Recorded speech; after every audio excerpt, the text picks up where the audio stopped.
মরার সময় অন্তত এমন কিছু রেখে যেন না যেন এলাকার মানুষ আপনার মৃত্যুর সংবাদটা শুনে আলহামদুলিল্লাহ বলে।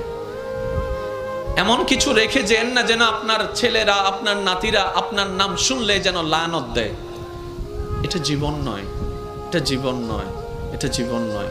এমন একটা জীবন বানান যেন আপনার মৃত্যুর সংবাদটা শুধু আপনার পরিবারের মুখে চোখের মধ্যে মলিনতা আর অশ্রু আনবে না, শুধু আপনার আশেপাশে পরিচিতরা পর্যন্ত বলবে, আহ আফসোস, আজকে একজন নেককার বান্দাকে হারিয়ে ফেলেছি, আজকে একজন মায়ার মানুষকে হারিয়ে ফেলেছি, আজকে একটা মমতার মানুষকে হারিয়ে ফেলেছি। যেভাবে সিদ্দিকে আকবরের দুনিয়ার থেকে যাওয়ার পরে জগৎ কান্না করেছে, ফারুকে আজম যাওয়ার পরে জগৎ কান্না করেছে, ওসমান ও আলী যাওয়ার পরে জগৎ কান্না করেছে, ইমাম হোসেন কারবালায় শহীদ হওয়ার পরে 2005 সালে চট্টগ্রামের মানুষ পর্যন্ত কান্না করছে।